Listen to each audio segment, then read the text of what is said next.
What's up, everybody? This is Ahmed with A. Roberson Photo, A. Roberson Media, and today I am going to show you how to take pure white background product photography with one light.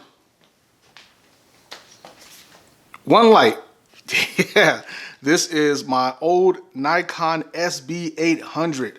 I don't know the year that it was produced. Matter of fact, hold on, let me ask Google. Hey Google, what year did Nikon release the SB 800? 2003. On the website dpreview.com, they say, at the heart of a new Hey Google, creative cancel. 2003. It's 2020. This thing is 17 years old and it still works like the day I bought it used. Still works great, and I'm going to show you how I use it.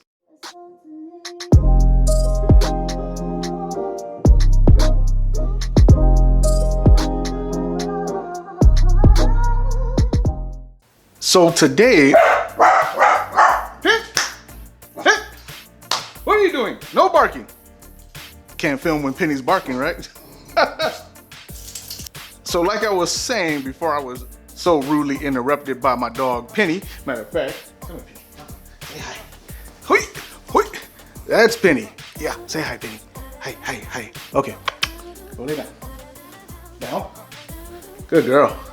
So before I was so rudely interrupted by Penny barking at the neighborhood dogs, I was saying I'm going to show you guys how I do my pure white background product photography for websites like Amazon or even eBay, Walmart, or even other independent websites that require white background product photography. I mean, it might be boring and pretty simple, but there is a technique to it. However, you don't need a big elaborate studio to do it. Now, I've had a big elaborate studio in the past, and I have since downsized to a much smaller studio. But even with my experience, I've been doing this nearly 15 years. With my experience, I now know how to do crisp, pure product white background product photography with just one light and one, maybe two household accessories that you can use to make everything seamless. And if you look in the B footage, I'll show you exactly what I'm talking about.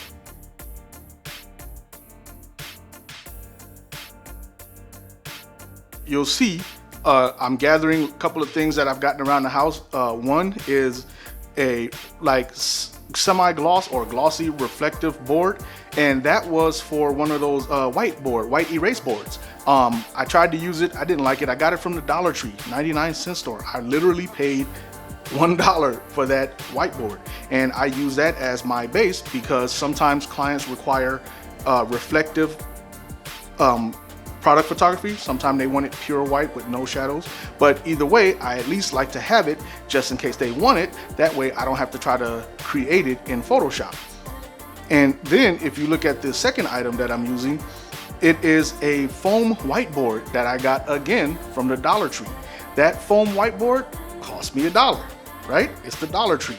So with those two accessories and my old, what was it, 2003 Nikon SB 800 and my 2000, what did it come out around, 2008 or 9, my Nikon D700, old equipment, used equipment that I use to create product photography like you'll see here. Now, if you look at the shot that I took, one shot, I promise, I didn't pre-prep this for the sake of this video. I've just been doing it so long that I know what settings are required, what I need to do in order to get the shot. And if I'm not mistaken, in that particular shot, my Nikon D700 was set at the shutter speed was 1/250th. And that's the sync speed with the SB 800.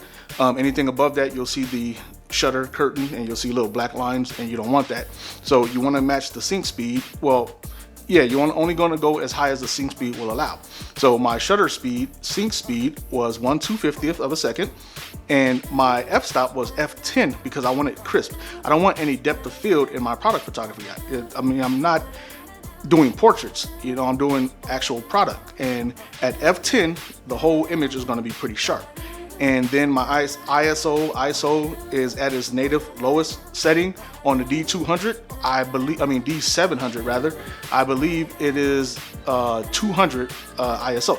So with my ISO at 200, shutter speed at 1/250th, and f-stop at f10, I had my SB 800, held it up high, one shot, boom, look at the results. That's absolutely perfect. Now, of course, you do always, no matter what anybody tells you, 15-year veterans like myself, 20, 30-year veterans out there, you always want to post-process your images, just like you post-process your videos.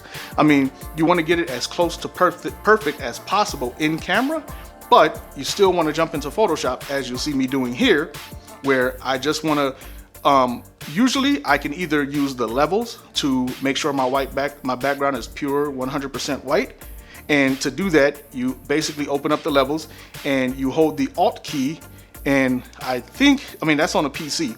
I think Apple has an Alt key as well, but you want to hold the Alt key, and then you want to move the furthest right slider, which is for your highlights.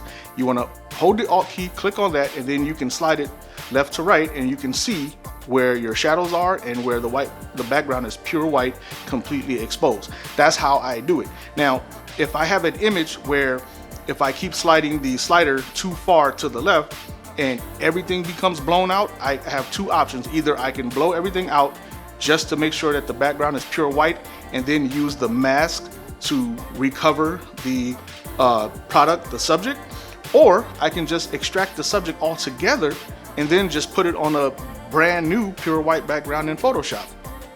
Simple ways. It's just simple tricks. It's not that difficult. Of course you have to know what you're doing, because you just can't.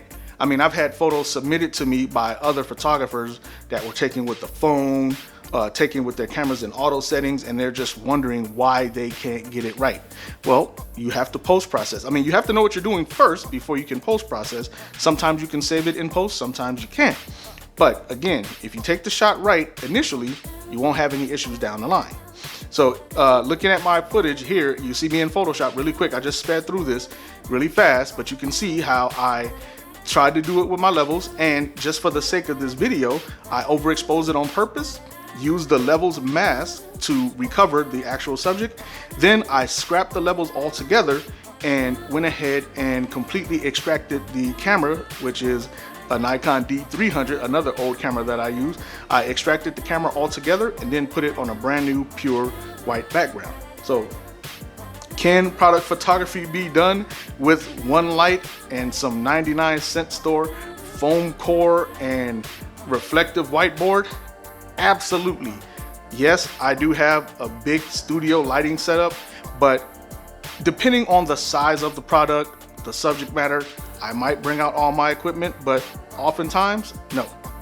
So just to wrap up this short video really quick, this is Ahmed with A. Roberson Photo, A. Roberson Media, and if you like what I just shared with you, please, thumbs up. I'm working hard for your thumbs up. And please leave me a comment. Let me know if my technique, tricks actually helped you, if it made your product photography easier. And lastly, subscribe. It motivates me to keep making these videos. I'm gonna make the videos if you don't subscribe, hopefully to earn your subscription, but I enjoy doing it anyway. I like interacting with everybody. I like getting feedback, hopefully positive feedback, to let me know how you feel about my technique. If you've already known it, just let me know. I'm late to the party, but I've been doing it like that for years. But if you've learned it, let me know. And also, if you have any other questions of which you'd like to learn going forward to better your product photography, please leave me a comment, ask a question, let me know, and I'll be more than happy to help you with whatever I know. And lastly, I might have said lastly multiple times already, but this is the final lastly. Lastly, I've created a video early in my videography, vlogging trials and errors, but I created a video showing explaining how I make my living as a full-time 100% freelance photographer. So if you look, I don't know if I can add the pop-up in YouTube, but I'm gonna try to put it on here or there, but I'll at least put the thumbnail for that particular video, and that way you can find it in my series of videos, and check it out. I mean, I think it's pretty informative. I fully disclose everything that I do as far as how I market myself, how I find work, and which websites I like to go to try to find work. So hopefully you'll find that informative just the same. So again, this is Ahmed with A. Roberson Photo, A. Roberson Media, and I'll see you in the next video.